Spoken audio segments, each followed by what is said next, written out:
So hey guys, welcome back you all to this channel. Trader time community में आप सभी का एक बार फिर से स्वागत है। आज के इस वीडियो में बहुत ही इंटरेस्टिंग टॉपिक के ऊपर बात करने वाले हैं, दैट इज़ कॉल्ड इन्वेस्टिंग के ऊपर बात करने वाले हैं। जैसा कि आपको पता है, स्टॉक मार्केट से आपको पैसा कमाना है। इसका मतलब सिर्फ ये नहीं कि हम फ्यूचर एंड ऑप्शंस में ही ट्रेड करके पैसा बना सकते हैं। अगर आप स्टॉक मार्केट से पैसा बनाना चाहते हो then you have to play a long term game. देखो, मैं आपको एग्जाम्पल देता हूँ। एक छोटा सा एग्जाम्पल समझना है। अगर आपको इनकम क्रिएट करना है, ठीक है, अगर आपको इनकम क्रिएट करना है then trading is best. But अगर आपको वेल्थ क्रिएट करना है तो ये ट्रेडिंग से नहीं हो पाएगा। यहाँ पे आपको लॉन्ग टर्म इन्वेस्टिंग करना पड़ेगा। सो मैंने ये वीडियो को प्लान किया था कि फर्स्ट जनवरी के आसपास ही मैं लॉन्च करूँगा, बट थोड़ा सा और भी एनालिसिस करने मुझे टाइम लग गया। दैट्स वाई ये वीडियो आज अब अपलोड हो रहा है। और मैंने आपको बताया था कि जो भी चीज़ें मैं करूँगा, एक एक चीज़ें से आप सबको रूबरू रखूँगा, वाकिफ़ रखूँगा कि मैं कैसे कैसे क्या क्या प्लान कर रहा हूँ, कैसे कैसे आगे बढ़ रहा हूँ। सो हमारा फर्स्ट सोर्स ऑफ इनकम तो ट्रेडिंग है, जहाँ पे हम ट्रेडिंग करके पैसा बनाते हैं। हम सब लोग मिलकर ट्रेडिंग करते हैं। बहुत सारे लोग पैसा बना भी रहे, बहुत सारे लोग अपने लर्निंग फेज़ में हैं, तो धीरे धीरे करके वो सब चीज़ें सीख जाएंगे। तो जो भी इनकम हो रहा है ट्रेडिंग से, यूट्यूब से, या फिर कहीं से भी, जितने भी तरीके के बिजनेसेस मैं कर रहा हूँ, वहाँ से जो भी इनकम हो रहा है, या फिर आप भी अपने लाइफ में जो भी काम कर रहे हो वहाँ से कुछ ना कुछ इनकम आ रहा है, कुछ ना कुछ परसेंटेज ऑफ रिटर्न आ रहा है। सो सभी पैसे को हार्ड कैश में रखने से कोई फ़ायदा नहीं है, बैंक में रखने से कोई फ़ायदा नहीं है, फिक्स डिपॉजिट करने से कोई फ़ायदा नहीं है, जहाँ तक मैं सोच पाता हूँ। सो अब हमें करना क्या है? सो बेसिकली मैंने क्या बोला था कि हम ट्रेडेड टैंक को 3 सेगमेंट में डिवाइड कर रहे हैं। फर्स्ट, ट्रेडिंग तो हमारा है ही प्रायोरिटी, जिसमें हम स्ट्रैटेजीज, नए नए वीडियोस, बहुत सारी चीज़ें आपको सिखाते रहते हैं। And now the second topic जो हम सेकंड सेगमेंट जो पकड़े थे वो था स्विंग ट्रेडिंग, है ना। कि ज़रूरी नहीं है कि हर दिन इंट्राडे करके ही पैसा बनाएं, स्विंग ट्रेडिंग करके भी बहुत बढ़िया पैसा बनता है, तो उसके ऊपर भी हम काम कर रहे हैं, ठीक है।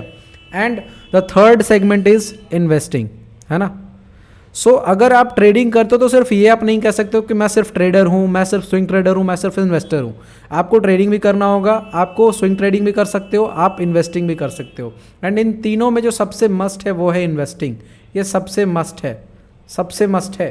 ये तो करना ही करना है अगर आपको बड़ा वेल्थ क्रिएट करना है तो। बिकॉज अल्टीमेटली आपने देखा होगा, बड़ा पैसा अगर किसी ने स्टॉक मार्केट से बनाया तो उन्होंने इन्वेस्टिंग करके बनाया है। कोई ट्रेडिंग करके बड़ा पैसा नहीं बना सकता। एक लिमिट पे जाने के बाद आपके पास क्रॉस सेक्शन लगना स्टार्ट हो जाएगा, स्लिपेज आना स्टार्ट हो जाएगा, बड़े बड़े दिक्कतें आनी स्टार्ट हो जाएंगी। सो एक टाइम पे जाके ट्रेडिंग में भी सैचुरेशन आना स्टार्ट हो जाएगा।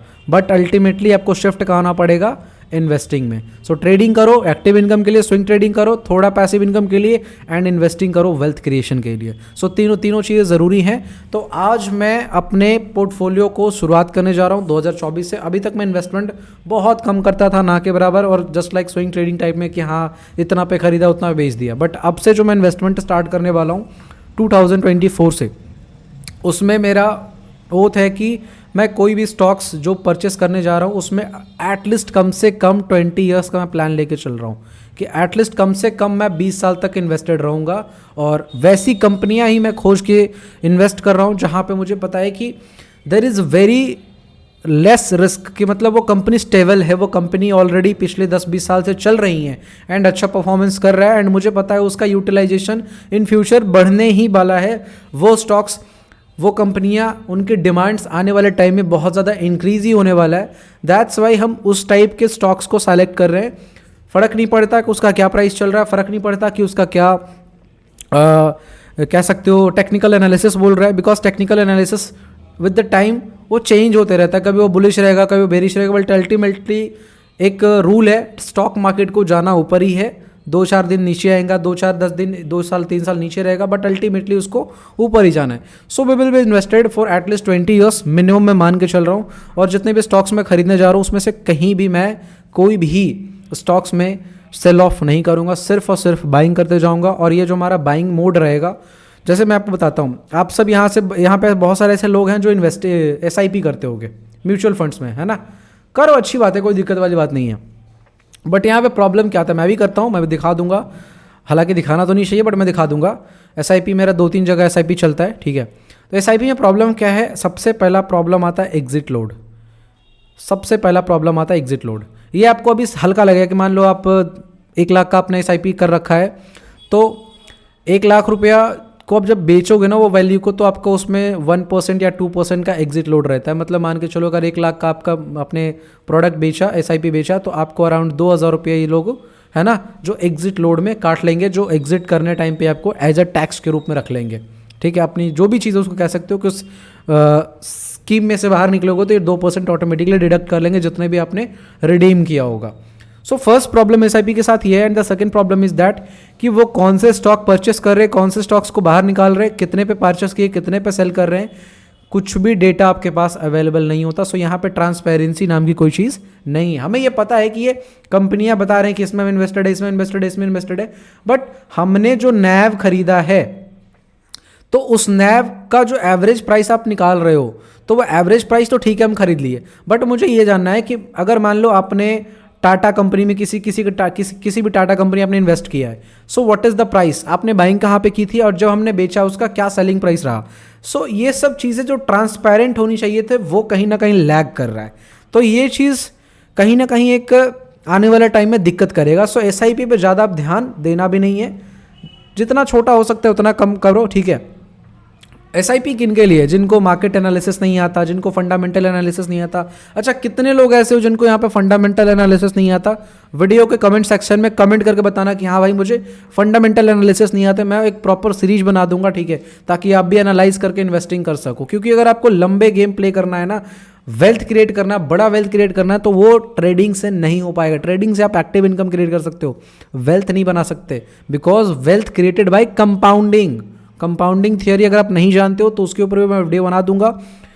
जितने भी लाइफ में हर इंसान, चाहे पूरी दुनिया में कोई भी चीज़ अगर बड़ा हुआ है ना, कुछ बड़ा एकदम अलग सा कुछ चीज़ें हुई है ना, तो उसके पीछे कहीं ना कहीं कंपाउंडिंग थ्योरी वर्क कर रही होगी, तभी वो बड़ा चीज़ बना है। सो विदाउट कंपाउंडिंग ना तो आप वेल्थ क्रिएट कर सकते हो, ना ही लाइफ में आप कुछ बड़ा अचीव कर सकते हो। बिकॉज कंपाउंडिंग ऐसा चीज़ है कि आप किसी एक चीज़ के पीछे लगातार बैठे हो, लगातार विद कंसिस्टेंसी, एंड एकदम से वो बड़ा रिजल्ट आ जाता है। एक वॉरेन बफे का बुक है द स्नोबॉल करके, ऐसे कुछ करके है, वो बुक आप पढ़ना, बहुत बेस्ट बुक है। उसमें कहते हैं कि जब एक पत्थर का टुकड़ा अगर पहाड़ी के सबसे टॉप पे होता है ना, तो वो बहुत छोटा दिखता है, एंड जैसे जैसे वो नज़दीक आता जाता है वो इतना बड़ा हो जाता है कि आप बिलीव नहीं कर पाते हो कि यही पत्थर जो मैंने टॉप पे देखा था इतना छोटा इतना बड़ा कैसे हो जाएगा। जस्ट लाइक वैसे इन्वेस्टिंग काम करता है। आज आपको लगेगा कि मैं 1,000 रुपये 2,000 रुपये इन्वेस्ट करके क्या ही बना लूँगा, बट वो धीरे धीरे लॉन्ग टर्म में कंपाउंडिंग होते होते होते होते इतना बड़ा इन्वेस्टमेंट, इतना बड़ा आपको रिजल्ट निकाल के देगा कि आप बिलीव नहीं कर पाओगे कि ये तो मैं पूरे लाइफ की करियर में ट्रेडिंग करके नहीं बना सकता था, है ना। So that's why compounding investing में काम करता है, इसलिए इन्वेस्टिंग बहुत ज़रूरी है। सो आज से मैं एक ओथ लिया हूँ, एंड मैं चाहूँगा कि आप सब भी चाहो अपने हिसाब से एनालिसिस करना। देखो, मैं कोई एडवाइस नहीं दे रहा, मैं कोई सेबी रजिस्टर्ड नहीं हूँ, मैं कोई एडवाइज़र नहीं हूँ, मैं अपनी परसेप्शन रख रहा हूँ, अपना ओपिनियन रख रहा हूँ। मैं क्या कर रहा हूँ वो बता रहा हूँ, आपकी मर्जी, आप जो चाहो वो कर सकते हो, आप फ्री हो, ठीक है। किसी की भी बातों में नहीं आना है। Before taking any trading action और investing action, please consult your financial adviser, क्योंकि मैं कोई सेबी रजिस्टर्ड नहीं हूँ, तो इस बात का ख्याल रहे। चलो, तो आज से हमने मैं आपको क्लियर बताता हूँ। यहाँ से अभी क्या चल रहा है, 2024 है ना, 2024 यहाँ से 20 ईयर्स तक विथ 10% इंक्रीजमेंट पर ईयर, है ना, पर ईयर 10% इंक्रीजमेंट के साथ मैं इन्वेस्टमेंट स्टार्ट कर रहा हूँ। उसमें अभी जो हमारा इनिशियल कैपिटल लगाऊंगा पर मंथ, जैसे मैं मंथली एसआईपी तो म्यूचुअल फंड्स में कर रहा हूँ, 2-3 जगह है, तो वो तो साइड कर दो, बट जो एसआईपी मैं वहाँ कर रहा हूँ ना, वैसे ही सेम एसआईपी मैं स्टॉक्स में करने जा रहा हूँ। सो हमारा 2024 जनवरी से, अभी मैं जब कल मार्केट ओपन होगा ना, मैं कल खरीदूंगा और आप सबको सब शो कर दूंगा सामने, ठीक है। तो इसमें हमारा जो होल्डिंग रहेगा, इसमें जो हमारा होल्डिंग रहेगा वो स्टार्टिंग रहेगा 20,000 से, है ना। 20,000 से मैं इन्वेस्टमेंट स्टार्ट करूंगा। 20,000 में अभी जो मैंने स्टॉक्स सेलेक्ट किए हैं वो 5-6 स्टॉक्स हैं। 6 स्टॉक्स में फंड एलोकेशन करूंगा 20,000 को पूरा, कि हाँ मतलब कितना ट्रेड करना है, किस प्राइस पे किसको क्या कितना बाई करना है। बट ये 6 वो स्टॉक्स में मुझे 6 के 6 स्टॉक्स में भी सबको दिखाने वाला हूँ कौन कौन सा स्टॉक्स है और इसको मैंने क्यों परचेस किया, क्यों उसमें इन्वेस्टमेंट करना चाह रहा हूँ, उसके पीछे का क्या रीज़न है, क्या लॉजिक है, वो भी एक्सप्लेन करूँगा। सबसे पहले मैं अपना परसेप्शन बताता हूँ, मैं किस तरीके से इन्वेस्टमेंट स्टार्ट करूँगा एंड किस तरीके से कंटिन्यू उसको करता चला जाऊँगा। सो हमारा जैसे मान लो जनवरी 2024 है ना, जनवरी 2024 है, फरवरी 2024 है, ऐसे ऐसे करके दिसंबर तक जो हमारा रहेगा वो पर मंथ 20 के हम इन्वेस्टमेंट करेंगे, पर मंथ 20 के हम इन्वेस्टमेंट करेंगे, है ना, per month on these 6 stocks. इस साल में ये 6 स्टॉक्स लगातार मैं 20-20 हज़ार एलोकेशन करते जाऊँगा।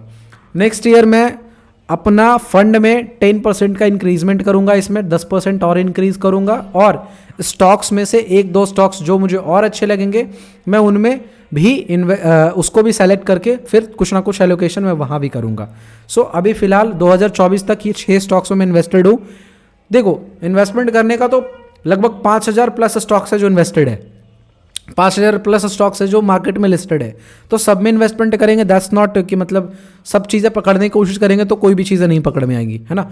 तो 5-6 स्टॉक्स स्ट्रॉन्ग फाउंडेशन के साथ, स्ट्रॉन्ग प्रोमोटर होल्डिंग के साथ, FII होल्डिंग के साथ मैं जो भी स्टॉक्स हैं जिसका कैश फ्लो अच्छा है, जिसका सेल्स अच्छा है, जिसके मार्केट में पकड़ बहुत अच्छा है, वैसी कंपनियों को ही मैं वैसी कंपनी में ही मैं इन्वेस्टमेंट करूंगा। बिकॉज मेरा ओथ क्या है कि ये 2024 में जो मैं इन्वेस्टमेंट स्टार्ट करूंगा मिनिमम 20 ईयर्स तक मैं इसको इन्वेस्टेड रखूंगा, कोई भी एक क्वांटिटी सिंगल में सेल नहीं करने वाला हूँ।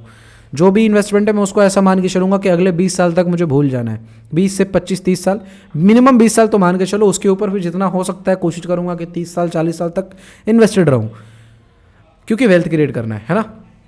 सो ये हमारा प्रोसेस रहेगा। 2024 जनवरी से 20,000 से स्टार्ट करूँगा। अब कहोगे भाई 20,000 ही क्यों? क्योंकि सर्टेन इनकम कुछ अलग जगह भी जाता है, कुछ अलग बिजनेसेस में भी जाते हैं एंड कुछ और चीज़ें भी करनी होती है। तो ऐसा नहीं कि पूरा घर द्वार बेच के सबका पैसा का इन्वेस्टिंग कर देना, ऐसा नहीं करना। अब देखो इसमें होगा क्या, जो आप इन्वेस्टिंग करोगे ना, जैसे मान लो आज मैंने 20,000 का कोई स्टॉक खरीदा, कोई 2,000 पे खरीदा गया, है ना, हो सकता है 1 महीने बाद उसका प्राइस 2500 हो जाए, तो फिर अगले महीना मैं 2500 पे खरीदूंगा। हो सकता है उसके बाद 2 महीने बाद ये 1900 पे आ जाए, तो फिर वो स्टॉक्स को मैं 1900 पे खरीदूंगा 1 महीने बाद। हो सकता है फिर 4 महीने बाद ये प्राइस 1200 पे आ जाए, तो फिर मैं इसको 1200 पे खरीदूंगा। तो 2000, 2100, 2500, 1900, 1200 ये जो होगा ना पूरा एवरेज आउट होते हुए चला जाएगा, ठीक है। ऐसा नहीं होगा कि मैं जो परचेस कर रहा हूँ वो इन टर्म्स ऑफ कि मतलब एक ही बार मैंने परचेस कर लिया किसी प्राइस पे, सारा पैसा 1-2 लाख एक ही बार डाल दिया एंड बाद में पता चला कि वो प्राइस उस स्टॉक तो और करेक्ट हो गया, ठीक है। और जब जब मुझे डिप मिलेगा मैं तब तब कोशिश करूंगा कि थोड़ा बड़ा पैसा मैं इसमें इन्वेस्ट कर दूं, जिस भी स्टॉक्स में मैं इन्वेस्टेड रहूंगा। जब जब मुझे एक 20%, 30% का करेक्शन मिलेगा मैं तब तब अपना इन्वेस्टमेंट जो जितने भी स्टॉक्स में खरीद रखूंगा उसको 50% तक मैं एवरेज आउट कर दूंगा, ताकि जैसी प्राइस वो अपना एक्शन में आना स्टार्ट करे तो मेरी पोर्टफोलियो जो एकदम से झटके में मतलब ऊपर की ओर जाना शुरू कर देगा, ठीक है। सो ये पूरा प्रोसेस रहेगा इन्वेस्टमेंट का। अब जानते हैं वो कौन कौन से स्टॉक्स है जिसको मैंने सेलेक्ट किया है, क्या रीज़न है, क्यों सेलेक्ट किया है और उसके पीछे का क्या क्या ग्रोथ चीज़ें हैं, क्या कंपनी की ग्रोथ होने वाली है, क्या सोचा है, तो वो चीज़ मैं आपके साथ डिस्कशन करता हूँ, है ना। तो आपको सब चीज़ समझ में आ गई मैं कैसे कैसे इन्वेस्टमेंट करने वाला हूँ। क्योंकि देखो SIP में भी तो आप वैसे ही करो ना, 20,000 रुपये पर मंथ इन्वेस्टमेंट कर रहे हो, लेकिन आपको पता ही नहीं कौन सा स्टॉक आपने खरीदा है, कितने पे खरीदा है, कितने पे बेचा है, कुछ आता पता नहीं है। लेकिन अगर आप स्टॉक्स खरीद रहे हो तो आपको एक ही चीज़ की जानकारी है कि हाँ मैं ये खरीद रहा हूँ, इतने प्राइस पर मैंने खरीदा है, इतने प्राइस पर इसको सेल करना है, इतने टाइम के लिए मैं इन्वेस्टेड हूँ।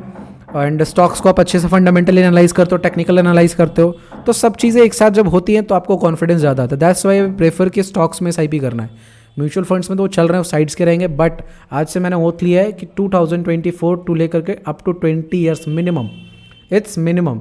इसके ऊपर मैं 40 ईयर्स चला जाऊँ, 50 ईयर्स चला जाऊँ, वो अलग बात है, बट ये 20 ईयर्स तक तो मिनिमम मैं इन्वेस्टेड रहूँगा। और जिसमें शुरुआत में 6 कंपनियों के साथ कर रहा हूँ 20 के कैपिटल के साथ with 10% increment on every year. And एक कंडीशन क्या रखा हूँ, जब जब मुझे किसी भी स्टॉक्स में अप टू 20-30% का करेक्शन मिलेगा, मैं उस कंपनी में जितने भी क्वांटिटी में परचेस कर रखा हूँगा उसका हाफ क्वांटिटी में एक झटके में परचेस करूँगा जब भी मुझे 20-30% का करेक्शन मिलेगा, वन टाइम बाई करूँगा, ठीक है। तो ये हमारा स्ट्रैटेजी होने वाला है इन्वेस्टमेंट को लेकर के। अब समझते हैं कि वो कौन कौन से स्टॉक्स है जिनको मैं इन्वेस्ट करने जा रहा हूँ। So our first stock is what, our first stock is no doubt Titan company limited. अब पूछो को टाइटन कंपनी क्यों? टाइटन तो बहुत ज़्यादा अगर टेक्निकली एनालाइज करेंगे तो ऑल टाइम हाई पे चल रहा है, ठीक है। अगर आप नोटिस करो, इसको एनालाइज हम ऐसे करते हैं, देखो जो इस ईयर का हाई लगा है वो 3750, करेंटली चल रहा है 3713, है ना। तो ऑल टाइम हाई के पास है मार्केट, यानी सबसे ज़्यादा हाई अभी लगा चुका है मार्केट। सबसे लो क्या लगा है? 2269। अच्छा, इसका जो स्टॉक पी है वो ऑलमोस्ट बहुत ज़्यादा हाई है, 99 है। वैसे स्टॉक्स जिसका स्टॉक पी 20 या 20 से कम, 25 से कम होता है ना, वैसे स्टॉक्स में इन्वेस्टमेंट करना ज़्यादा आसान होता है, ज़्यादा बेटर होता है, ज़्यादा बेटर रिजल्ट की एक्सपेक्टेशन होती है। बट इसका जो स्टॉक पी है वो ऑलमोस्ट 99.8 है। बहुत सारे ऐसे स्टॉक्स हैं जिनके थाउजेंड्स में स्टॉक पी रेशियो होता है, प्राइस अर्निंग रेशियो, तो वो चीज़ें होती हैं। तो सबसे पहले मार्केट कैपिटलाइजेशन देख लो, लगभग 3,29,595 करोड़ की कैपिटलाइजेशन इस कंपनी की। करंट वैल्यू 3700 रुपया है। डिविडेंड यील्ड आप देख सकते हो, बुक वैल्यू 140 का है कि अगर ये कंपनी दिवाला हो जाता है कल के रेट में तो मुझे पर शेयर 140 रुपीज़ मिलेंगे। ROI आप देख सकते हो, ROI रिटर्न ऑन इक्विटी 30% है। एंड ROC आप देख सकते हो, रिटर्न ऑन कैपिटल एम्प्लॉयड, जितने भी कैपिटल लगे हुए मार्केट में उस पर क्या इन्होंने रिटर्न निकाला है इस कंपनी ने, तो वह 25%, जो कि ऑलमोस्ट वेरी गुड है, दी बेस्ट है ना। तो ये चीज़ें हैं। और इस कंपनी का सबसे बड़ा चीज़ मैं आपको दिखाता हूँ, ये कंपनी में क्यों इन्वेस्टेड हूँ। सबसे पहले देख लो, Titan company limited the most respected lifestyle company, जो कि इंसान आने वाले टाइम में अपने आप को अपडेट ही करते रहेगा। लाइफस्टाइल तो समझ ही रहे हो क्या क्या चीज़ें हैं, जैसे में वॉचेस, ज्वेलरीज, आईवेयर, इन सभी कंपनियों में एक कंपनी लीडरशिप कर रखा है। मतलब ये अपने आप को एक बड़ा मार्केट जमा के रख रखा है। जैसे तनिष्क हो गया, टाइटन वॉच हो गया, सॉफ्टवेयर कंपनी भी ऑन करती है। तो ये एक मतलब कह सकते हो एवरग्रीन स्टॉक्स है, जिसकी कह सकते हो कि दिवाला निकलना लगभग नेक्स्ट टू इम्पॉसिबल है, ठीक है, लगभग।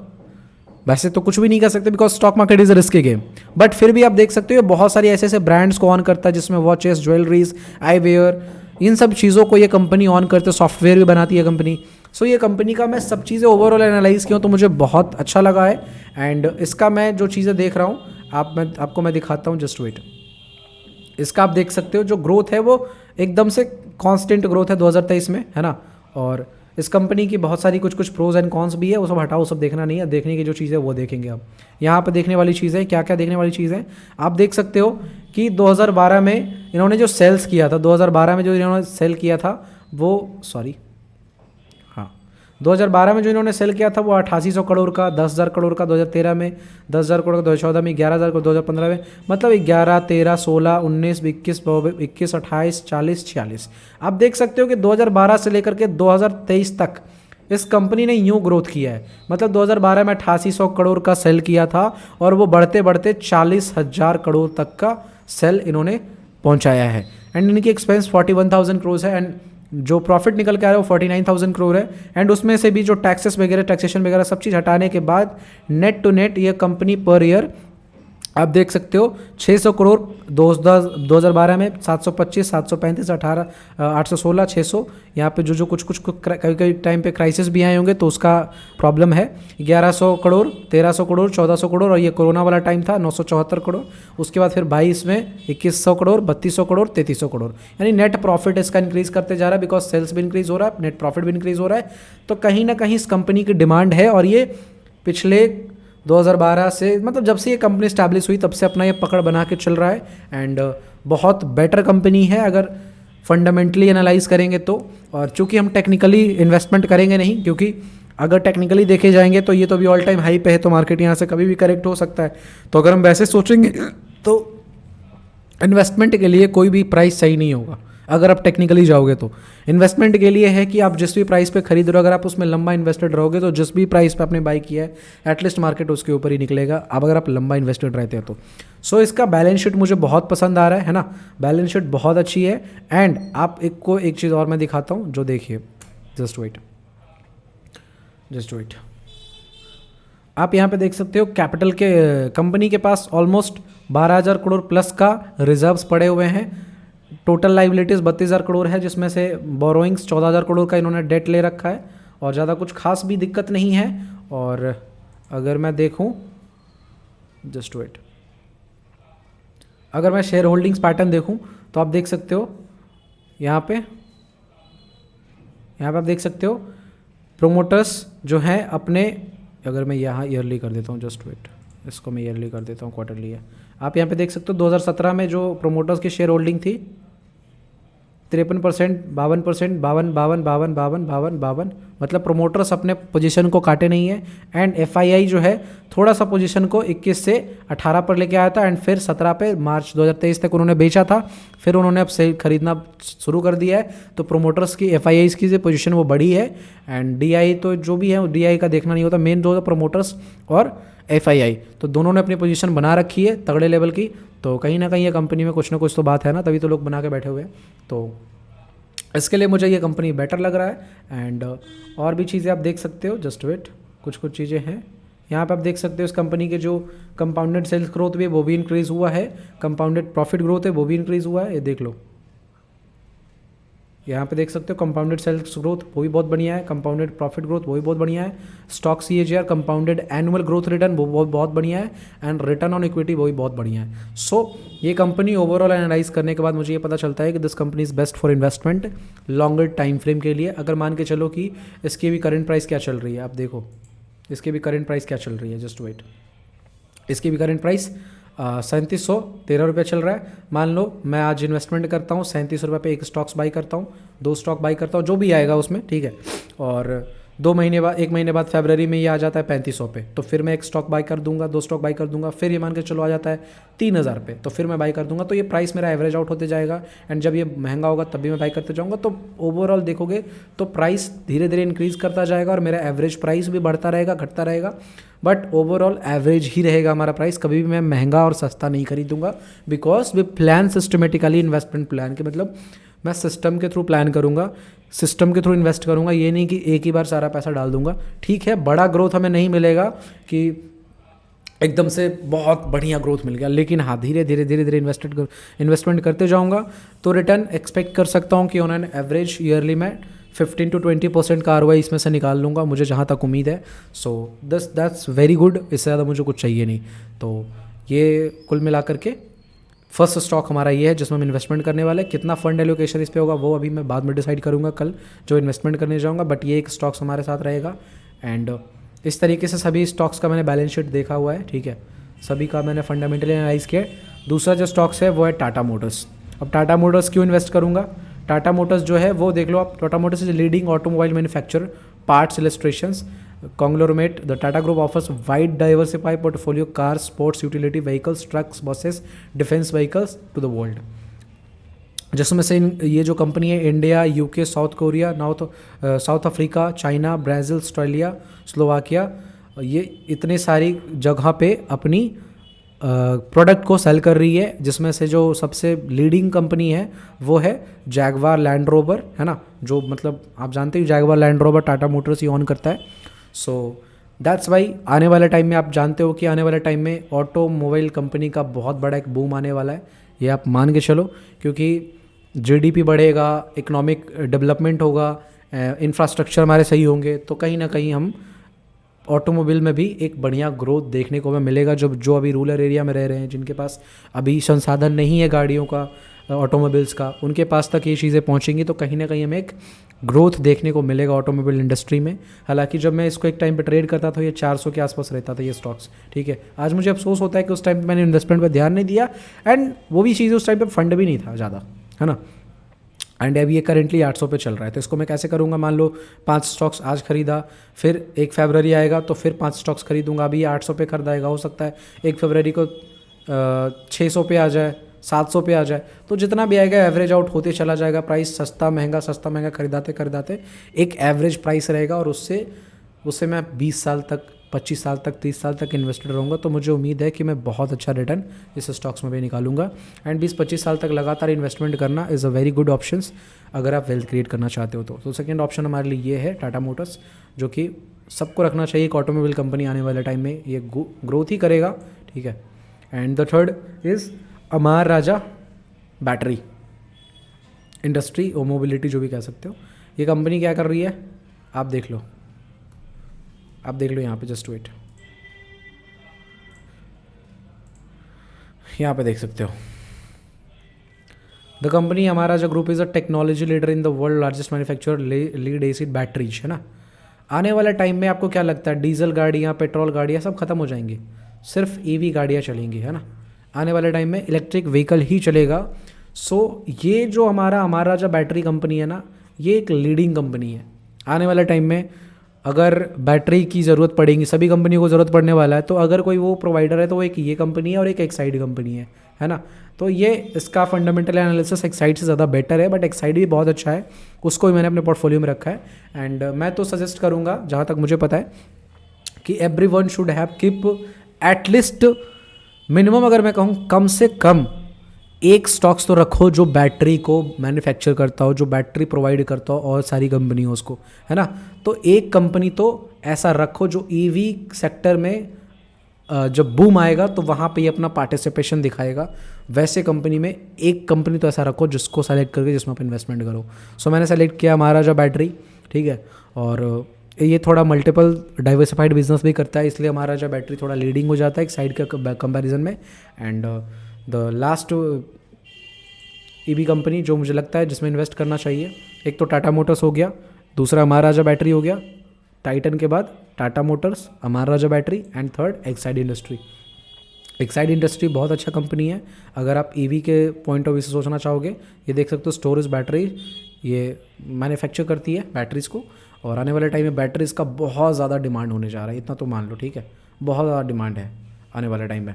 एंड इसमें ना तो मैं कोई फंडामेंटल एनालिसिस देख रहा हूँ, हालांकि सब चीज़ें सही है, बहुत बेस्ट है, बुक वैल्यू भी सही है, करंट प्राइस भी ज़्यादा कुछ हाइप नहीं है, एंड ठीक है, कोई दिक्कत वाली बात नहीं है। स्टॉक पे ही 32 के आसपास है, 27,000 करोड़ के मार्केट कैपिटलाइजेशन है। तो अभी से अगर मैं इसे मान के चलो 10 स्टॉक्स 20 स्टॉक्स पर मंथ खरीदता हूँ, तो एट द टाइम की मान को एक टाइम आएगा जब 20 साल 25 साल बाद हमारे पास अच्छे खासे स्टॉक्स होंगे, है ना। सो ये भी अच्छा खासा ग्रोथ मुझे देने वाला है, मुझे जहाँ तक मैं एक्सपेक्ट कर रहा हूँ। सो ये कंपनियों में मैं लगभग 20 साल तक इन्वेस्टेड रहने वाला हूँ। And now the next companies, no doubt Zen technology. अब ये जेन टेक्नोलॉजी क्या करता है, ये ड्रोन मैन्युफैक्चर करता है ना। ड्रोन मैन्युफैक्चरिंग आने वाले टाइम में मैं बताता हूँ, ड्रोन की बहुत ज़्यादा डिमांड होने वाला है। एरोस्पेस कंपनी जो एरोनॉटिकल चीज़ें बनाती हैं, ड्रोन्स बनाती हैं, है ना।